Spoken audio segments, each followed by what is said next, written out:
Bom, vamos lá, graça e paz, que Deus abençoe a cada um de nós, né? Todos nós necessitamos da bênção do Senhor.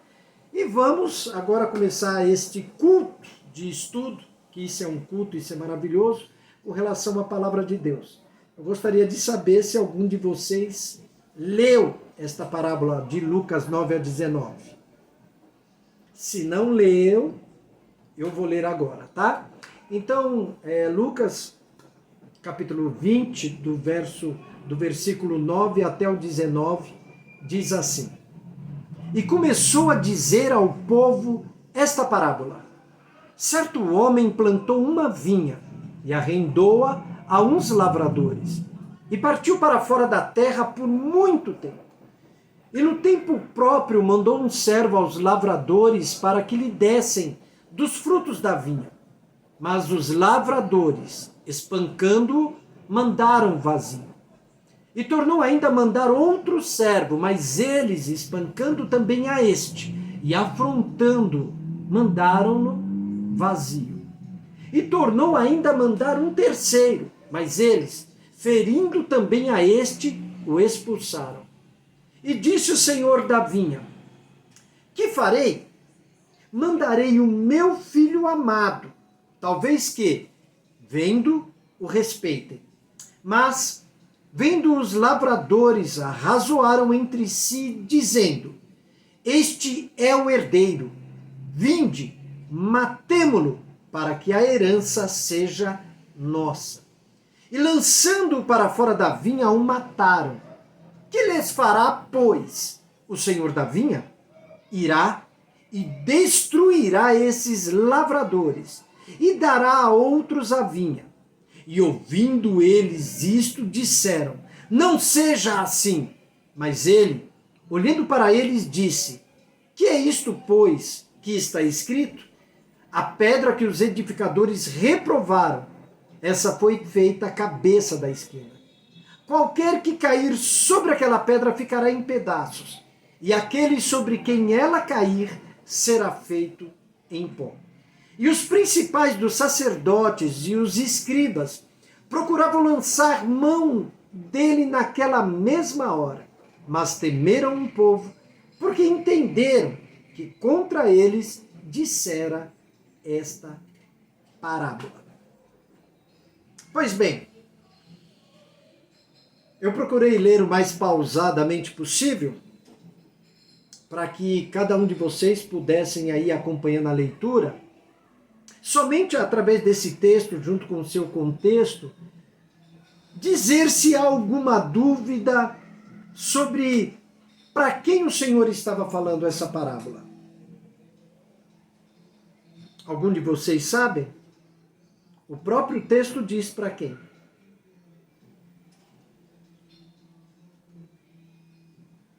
É assim, essa parábola aí, muitos utilizaram para falar que Deus tirou, né, seria a teologia da substituição. Então, é um dos textos muito usado para aqueles que acreditam nisso, que Deus tirou de Israel para dar aos gentios, ou à igreja, à comunidade evangélica, tal. Tá certo? Mas quando a gente olha para essa parábola, só lendo, a gente vê que não é bem assim. Porém, quando há esses tipos aí de estudos, de afirmativas, principalmente que os homens que afirmam isso são teólogos, são homens diplomados, homens que escreveram livros, então eles chegam a ser uma autoridade, né, diante dos olhos humanos, diante dos nossos olhos. São uma autoridade. Mas não significa, porque eles são uma autoridade neste ou naquele assunto, que eles têm completamente razão. Não significa. Então, a primeira coisa, a gente tem que ter em mente que, mais uma vez, essa vinha que o Senhor fala, nessa parábola e tantas outras parábolas, ela representa apenas uma nação, a nação de Israel. Não representa a igreja, coisa nenhuma, não, ela representa uma nação, a nação de Israel. Então Isaías 5:7 diz assim, 5 e 7 diz assim: porque a vinha do Senhor dos exércitos é a casa de Israel, e os homens de Judá são a planta das suas delícias. E esperou que exercesse juízo, e eis aqui opressão, justiça, e eis aqui clamor. Então, o que o Senhor Jesus, o que Yeshua fala aí para o povo de Israel, em especial, ele está se referindo e se dirigindo para a sua liderança.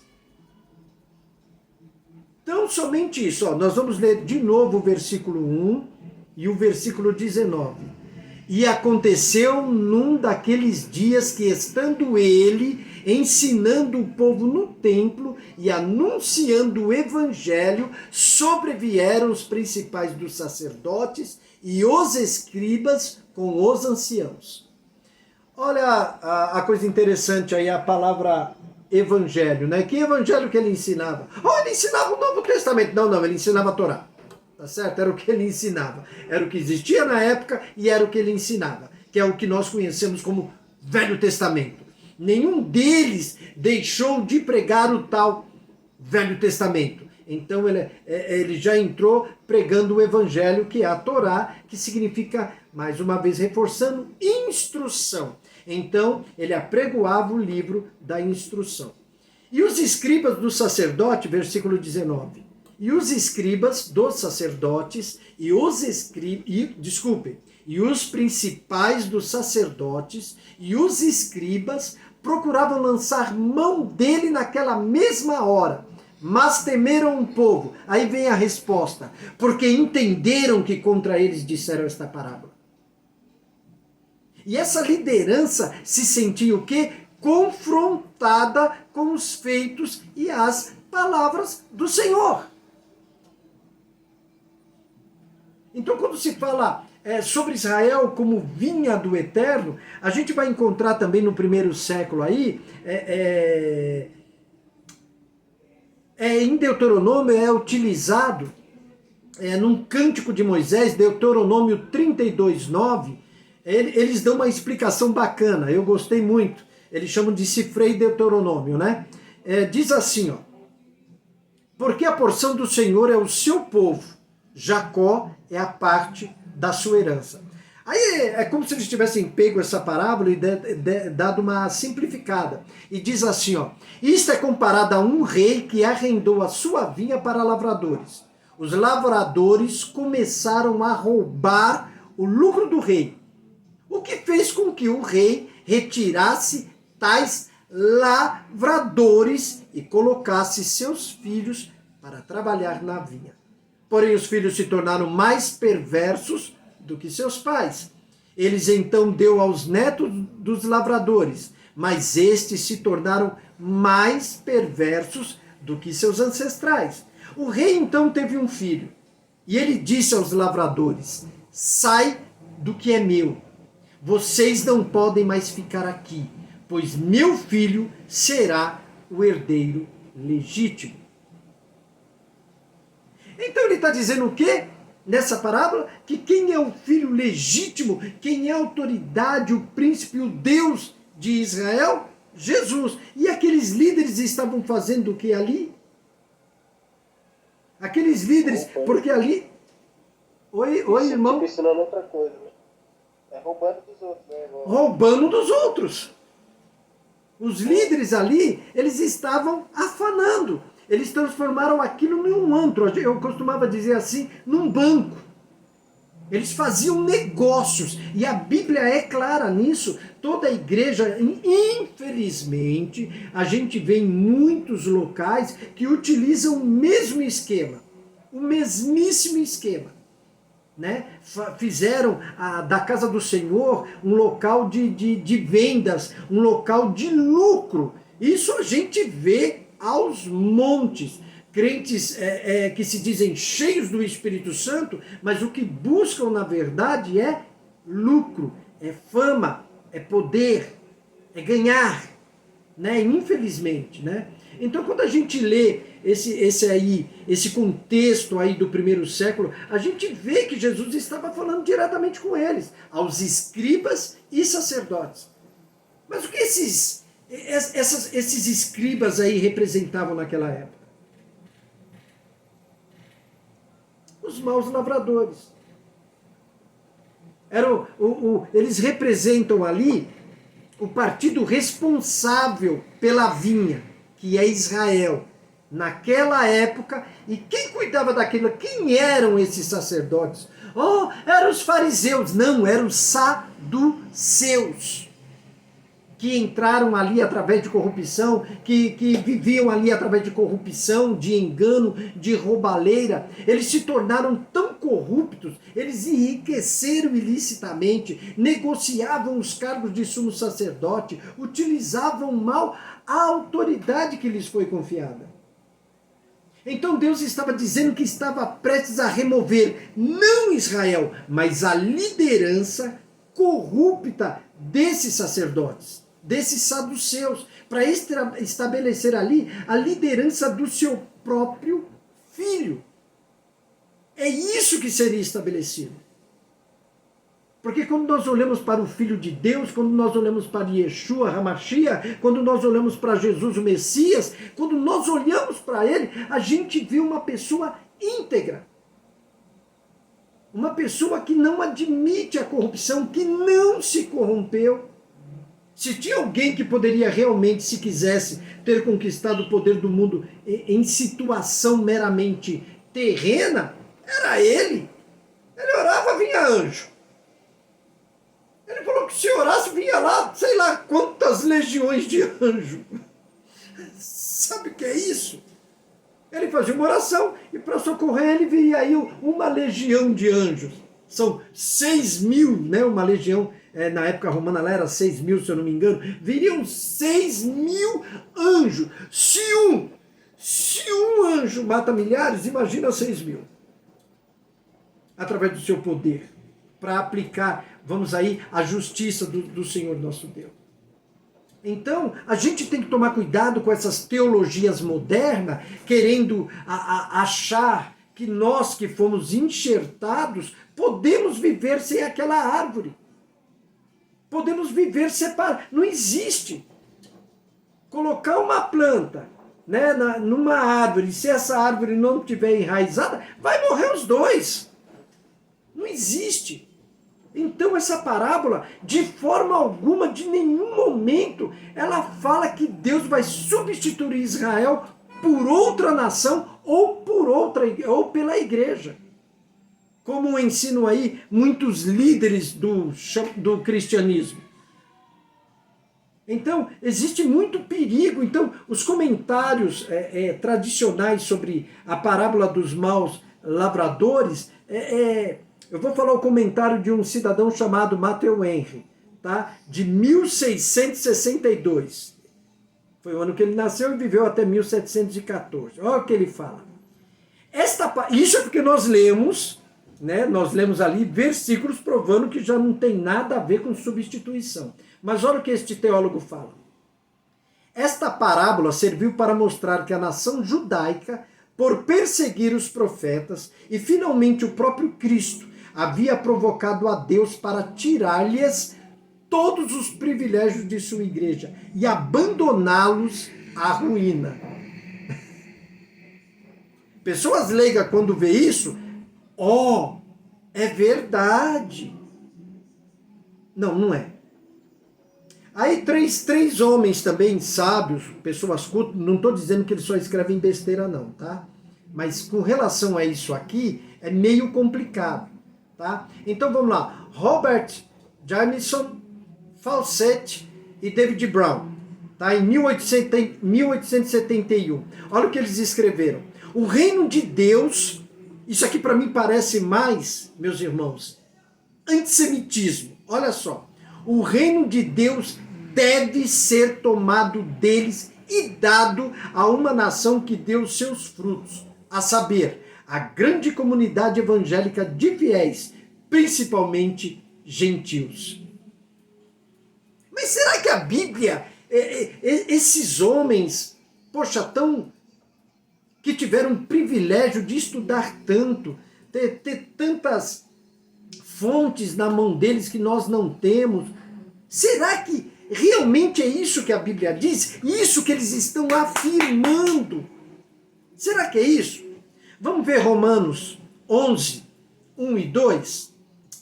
Isso aqui é Paulo falando, né? E a gente vai ver que a resposta de Paulo, lá no século I, é bem diferente dessa dada 1.700 anos, 1.800 anos depois.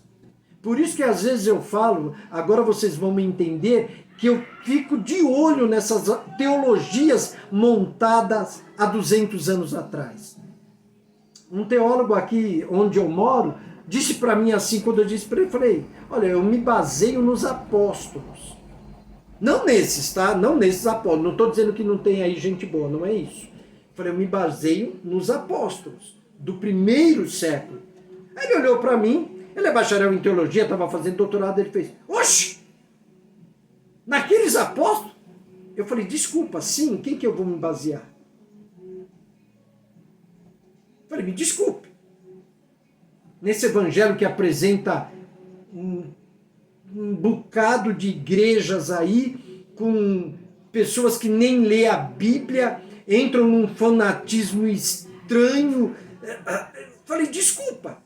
Pregam o que não está dentro da palavra, me desculpa. Então eu vou me basear neles, que andaram assim com Jesus. Eu vou me basear nas palavras de Yeshua. É o que a gente está fazendo, a gente está se baseando na palavra de Jesus. Você vai ler esse texto, reler esse texto, e você não vai ver não vai encontrar o que esses homens falaram. Você vai encontrar os próprios dos seus dizendo, ele está falando contra a gente, vamos matar, porque de jeito nenhum. Eles não queriam perder a sua autoridade. É muita grana, é muita pompa. Eles viviam pomposamente. Aí vamos ver o que Paulo, né, o cidadão romano e judeu, né, israelita, fariseu. Será que o pessoal gosta quando fala assim? Será eu? Também pouco me importa. Mas é o que ele era, ele mesmo diz nas suas cartas, né? Vamos ver o que ele fala aqui, Romanos 11, 1 e 2. A resposta que Paulo dá é muito diferente do que a resposta que a teologia cristã tem dado. Então a resposta que ele dá está lá em Romanos 11, 1 e 2, que diz assim, digo, pois, porventura rejeitou Deus o seu povo? Ele está fazendo uma pergunta. Aí, vocês têm certeza que Deus rejeitou o seu povo? Esse combate contra Israel, irmão, você já está vendo que não é de hoje. Já não é de hoje. Os chamados cristãos, tudo bem, que seja, falou uma coisa que já no primeiro século é desmentida. Paulo disse, vocês acreditam realmente que Deus rejeitou o seu povo? De modo nenhum. Porque também eu sou israelita, da descendência de Abraão, da tribo de Benjamim. Deus não rejeitou o seu povo que antes conheceu. Então, peraí. Se a Bíblia que nós dizemos que é o nosso livro de regra e fé, que é a boca de Deus falando, toda a Bíblia, você pode ver que todo mundo que fala isso rejeita um monte de coisa na Bíblia. Toda a Bíblia é inspirada, aí quando chega naquilo que não te interessa, a gente simplesmente pega e joga fora. Quando não se adequa a mim, porque ao contrário, a Bíblia não tem que se adequar a mim, sou eu que me adequo à palavra de Deus. Porque se é para Deus escrever as suas verdades santas, se é para Deus colocar o seu caráter e abrir o seu caráter para nós e dizer assim, vivam do jeito que vocês quiserem, alguma coisa está errada. Muito errada. Então qualquer um que interpreta esta palavra aí está indo contra a resposta dada pelo Paulo e pelos profetas de Israel. Vamos ver bem lá atrás o que Jeremias diz. E isso saiu da boca do Senhor. Aí Jeremias já começa assim, ó, Jeremias 31. Abre aí para vocês acompanharem. Jeremias 31, 35 até o versículo 37. São 3 versículos. Assim diz o Senhor, que dá o sol para a luz do dia, e as leis fixas à lua, e as estrelas para a luz da noite, que agita o mar e faz bramir as suas ondas. Senhor dos exércitos é o seu nome. Se falharem estas leis fixas, eita, então vai ter que, o sol vai ter que falar, a lua vai ter que falhar e as estrelas terão que falhar.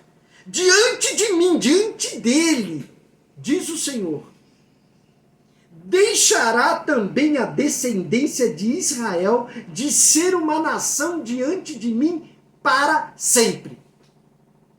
Para tudo.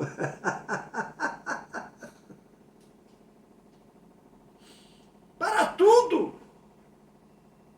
Olha o que Deus falou através de Jeremias.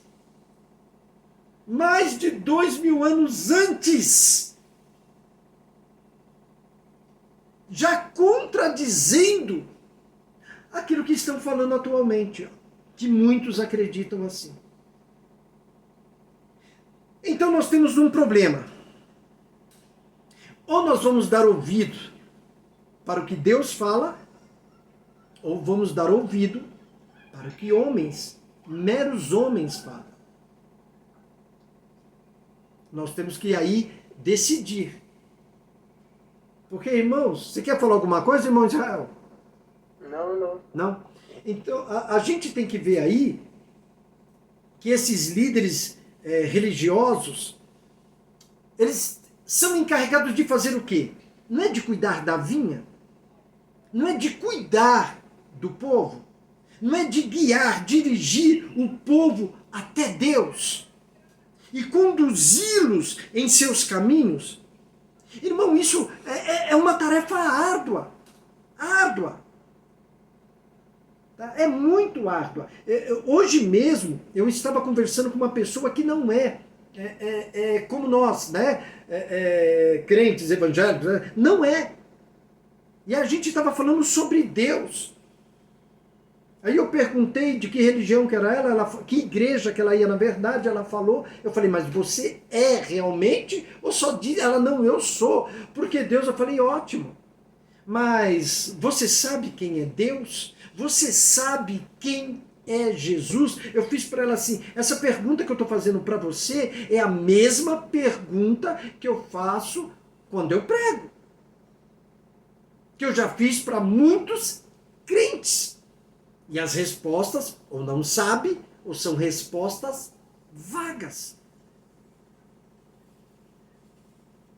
Então, se nós que aprendemos a palavra de Deus, seja eu, seja você não precisa ter um título. Quando Deus coloca alguém na tua frente, quando Deus coloca alguém diante de você para te ouvir, você está sendo um guia, um líder daquela pessoa naquele momento. Você está sendo um pastor, um missionário naquele momento.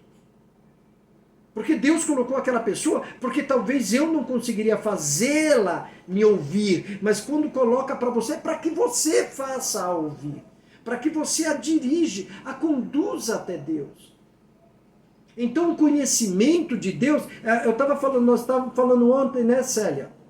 Sobre o quê? Poxa, você já reparou quantos crentes sobe monte, desce monte, faz tudo quanto é campanha, vai na igreja de manhã, de tarde, de noite, de madrugada, e ora, e jejua, e para lá, com Bíblia debaixo do braço para cima e para baixo, mas qualquer vento essa pessoa cai.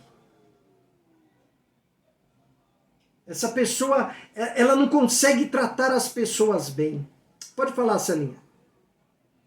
Então, e até nesse mesmo, eu acho que quando nós aceitamos Jesus, se bem que, né, o termo não é bem esse, mas assim, a partir do momento já que é usado esse termo, né, aceitou Jesus, aceitou a igreja, aceitou Jesus, diante disso, deveria ser esclarecido primeiro. Fazer igual o abecedário, lá quando a gente começa a aprender a alfabetizado, primeiro, a pergunta que você fez. Você sabe, antes de aceitar, você vai aceitar, tá? Mas vamos conversar aqui. Você sabe quem é Deus? Você sabe quem é Jesus? O Espírito Santo onde entra nessa história, sabe assim?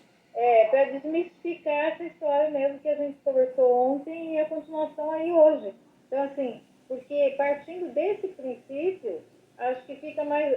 Começar a simplificar o Evangelho, porque, infelizmente, essa é uma grande realidade, nós já conversamos várias vezes sobre isso, por conta de aprendizado errôneo, mesmo as pessoas vão sendo, vamos dizer assim, são ensinadas de uma forma e aquilo fica uma coisa assim meio, aquilo que eu sempre comento, né? Um tal de um mistério, uma coisa misteriosa. Alguns pregadores intitulados pastores, é, fica só a concentração do poder com ele, do conhecimento, aliás, com ele, e as pessoas vão seguindo a massa, né? A massa vai seguindo aquele pensamento. Então, Sim. assim, aí vai deturpando o evangelho mesmo. Quando chega lá na frente, tudo isso, e quando fala de Israel mesmo, as pessoas, aqui no Brasil, por exemplo, quando fala de Israel, as pessoas falam assim, imaginam que é um planeta, que Israel é um planeta bem Bem distante, distante, né? conseguem entender